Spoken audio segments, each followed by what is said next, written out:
Hello everyone, welcome to study smart tube channel. Study smart tube channel में आपका स्वागत है। करेंगे इंपॉर्टेंट टेस्ट सीरीज जो चल रही थी उसका पार्ट 4 करेंगे। इंपॉर्टेंट रहेंगे प्रश्न, पीसीएस और बीईओ एग्जाम जो आने वाले हैं उसके लिए इंपॉर्टेंट है। तो चलिए देखते हैं। रामानंद के 12 शिष्यों में कौन सी दो स्त्रियां थीं? आपके ऑप्शन हैं पद्मावती और सुरसरी, पद्मावती एवं मीरा, मीरा एवं सुरसरी की धन्ना एवं मीरा। तो इसका आंसर है पद्मावती एवं सुरसरी। रामानंद के 12 शिष्यों में दो स्त्रियां पद्मावती एवं सुरसरी थीं। इनके प्रमुख शिष्य थे रैदास, कबीर, धन्ना, सेना, पीपा, सधना। नेक्स्ट क्वेश्चन, किसके दार्शनिक सिद्धांत को अचिंत्य भेदाभेदवाद के नाम से जाना जाता है? तो अचिंत्य भेदाभेदवाद के नाम से जाना जाता है चैतन्य महाप्रभु का दार्शनिक सिद्धांत को। चैतन्य महाप्रभु के दार्शनिक सिद्धांत को अचिंत्य भेदाभेदवाद के नाम से जाना जाता है। इनका जन्म 1486 ईस्वी में नवद्वीप, बंगाल के मायापुर गांव में हुआ था। इनके पिता का नाम जगन्नाथ मिश्र एवं माता का नाम शची देवी था। पाठशाला में चैतन्य को निमाई पंडित या गौरांग कहा जाता था। इनका वास्तविक नाम विशंभर था। नेक्स्ट क्वेश्चन, किस शैव संत ने पल्लव राजा महेंद्र वर्मन को शैव धर्म स्वीकार करवाया था? तो ये कौन थे इनमें से जिसने करवाया था? ये थे संत अप्पार। संत अप्पार, शैव संत अप्पार ने पल्लव राजा महेंद्र वर्मन को शैव धर्म स्वीकार करवाया था। नेक्स्ट क्वेश्चन, ब्रंटलैंड आयोग रिपोर्ट का संबंध किससे है? ब्रंटलैंड आयोग रिपोर्ट का संबंध किससे है? तो ये है सतत पोषणीय विकास से। सतत पोषणीय विकास से इसका संबंध है। 1987 में ब्रंटलैंड आयोग रिपोर्ट द्वारा वैश्विक स्तर पर संसाधन संरक्षण में योगदान दिया गया। इस रिपोर्ट में सतत पोषणीय विकास की संकल्पना प्रस्तुत की और संसाधन संरक्षण की बात की। नेक्स्ट क्वेश्चन, कृष्णा नदी जल विवाद का संबंध किन राज्यों से है? कृष्णा नदी का संबंध किन राज्यों से है? जल विवाद का संबंध, तो ऑप्शन होगा आपका, आंसर होगा इसका महाराष्ट्र, कर्नाटक, आंध्र प्रदेश, तेलंगाना। ये आपका आंसर रहेगा बी। देखिए, कृष्णा नदी जल विवाद की शुरुआत महाराष्ट्र सरकार द्वारा कोयना नदी पर जल विद्युत परियोजना के लिए बांध बनाकर जल की दिशा परिवर्तन करने से लेकर कर्नाटक और आंध्र प्रदेश सरकार द्वारा आपत्ति जताने से हुई। तो याद रखिएगा। नेक्स्ट क्वेश्चन, सलाल परियोजना का संबंध किस नदी से है? तो सलाल परियोजना है चेनाब नदी पर। सलाल परियोजना भारत के जम्मू कश्मीर संघ शासित प्रदेश में चेनाब नदी पर स्थापित एक जल विद्युत परियोजना है। नेक्स्ट क्वेश्चन, कपास की कृषि के लिए कौन सी मृदा सर्वाधिक उपयुक्त मानी जाती है?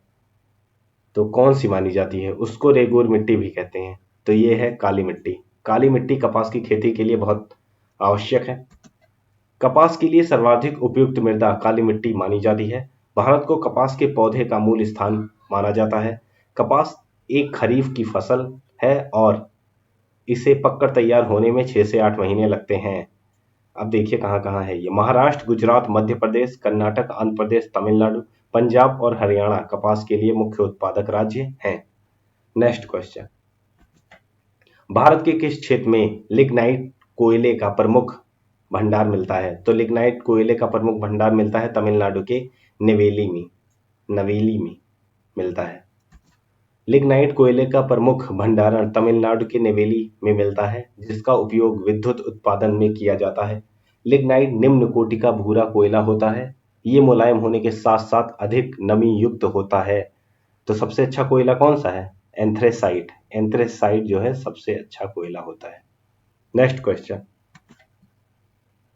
उष्णकटिबंधीय चक्रवात बनने के लिए किसकी आवश्यकता नहीं होती? जब उष्णकटिबंधीय चक्रवात बनता है तो इसके लिए किसकी आवश्यकता नहीं होती? देखिए, कोरियोलिस बल उसमें लगता है, निम्न वायुदाब भी होता है, पृथ्वी का घूर्णन तो इंपॉर्टेंट है ही, तो उच्च वायुदाब इसका नहीं होता है। देखिए, पृथ्वी का घूर्णन, कोरियोलिस बल की उपस्थिति एवं निम्न वायुदाब का क्षेत्र चक्रवात बनने के लिए प्रमुख कारण है। उच्च वायुदाब की उपस्थिति चक्रवात के लिए कारक नहीं है। नेक्स्ट क्वेश्चन, अंतः उष्णकटिबंधीय अभिसरण क्षेत्र प्रायः कहाँ पर बनता है? तो अंतः उष्णकटिबंधीय अभिसरण क्षेत्र, उष्णकटिबंधीय अभिसरण क्षेत्र ये बनता है 0 डिग्री के पास, विषुवत रेखा के पास बनता है। तो आंसर होगा विषुवत रेखा के निकट। उष्णकटिबंधीय अंतः उष्णकटिबंधीय अभिसरण क्षेत्र विषुवत वृत्त के निकट पाया जाता है। उच्च सूर्यताप, क्योंकि वहीं सूर्यताप सबसे ज्यादा होता है 0 डिग्री पर ही। सूर्यताप एवं निम्न सूर्यताप, ये निम्न वायुदाब होने से अतः उष्णकटिबंधीय अभिसरण क्षेत्र पर वायु संवहन धाराओं के रूप में ऊपर उठती है। नेक्स्ट, निम्न में से कौन सा कथन सही नहीं है? इसमें सही नहीं बताना है कौन सा है। ध्वनि द्रव की तुलना में गैस में अधिक तेज से गति से गमन करती है, तो बताइए। ध्वनि निर्वात में गमन नहीं कर सकती, तो ये तो सही है। पुरुषों की अपेक्षा महिलाओं की ध्वनि पतली होती है, क्योंकि पुरुष की तुलना में महिलाओं की ध्वनि की आवृत्ति कम होती है, तो ये तारुत्य से होता है ना कि आवृत्ति से, तो ये भी गलत है और ये भी।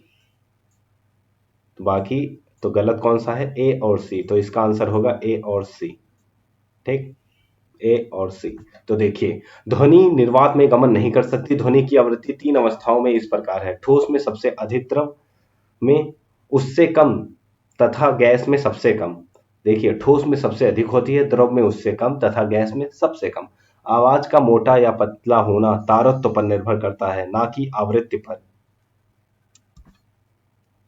अब इसमें देखिए आपको क्या बताना है। निम्न पर विचार कीजिए।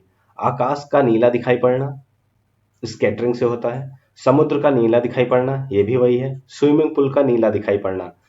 पूछा क्या है? उपयुक्त में से कौन सा इल्यूजन दृष्टि भ्रम है? तो ये तीनों दृष्टि भ्रम है, तीनों, 1, 2 और 3 आंसर। उपयुक्त तीनों घटनाएं प्रकाश के प्रकीर्णन के कारण होती है, स्कैटरिंग के कारण होती है, जो दृष्टि भ्रम है, अर्थात ऐसा होता नहीं है लेकिन दिखाई देता है हमको। नेक्स्ट क्वेश्चन, इनमें से कौन पूर्ण आंतरिक परावर्तन के उदाहरण है? तो आप बताइए, पूर्ण आंतरिक परावर्तन के उदाहरण कौन से हैं? पूर्ण आंतरिक परावर्तन, देखिए ये तीनों: तारों का टिमटिमाना, कांच के किनारों का चमकना और पानी में पड़ी हुई पेंसिल का मुड़ जाना, दिखाई देना। ये किसका है? ये तीनों है अपवर्तन की। ये तीनों अपवर्तन, प्रकाश के अपवर्तन के कारण है, लेकिन ये मृग मृचिका का बनना ये पूर्ण आंतरिक परावर्तन है। उपयुक्त चारों घटनाएं दृष्टिभ्रम है, किंतु इनमें से मृग मृचिका का बनना जो है पूर्ण आंतरिक परावर्तन के कारण होता है। अन्य 3 घटनाएं प्रकाश के अपवर्तन का उदाहरण है। नेक्स्ट क्वेश्चन, कॉफी के बीज भारत में लेकर कौन आया? इतिहास की बात हो गई, तो कॉफी के बीज भारत में लेके आए मुस्लिम सूफी बाबा बुदन।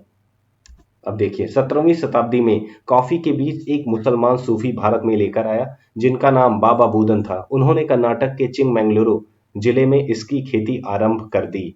याद रखिएगा, इंपॉर्टेंट है। नेक्स्ट, रामसर कन्वेंशन से संबंधित रामसर शहर ईरान में है, याद रखिएगा। रामसर शहर कौन से सागर के तट पर स्थित है? तो ये कहाँ है? भूमध्य सागर में तो है नहीं, अरल सागर में नहीं है, काला सागर में भी नहीं है, तो ये है कैस्पियन सागर। कैस्पियन सागर के पास स्थित है। तो देखिए, कैस्पियन सागर के तट पर स्थित रामसर शहर में 1971 में एक सम्मेलन वेटलैंड के संबंध में आयोजित किया गया, जिसे रामसर कन्वेंशन के नाम से जाना जाता है। तो ये थे हमारे मोस्ट इंपॉर्टेंट क्वेश्चंस। तो इसको आप चैनल को सब्सक्राइब कीजिए, लाइक कीजिए और शेयर कीजिए। Thank you for watching study smart tube channel.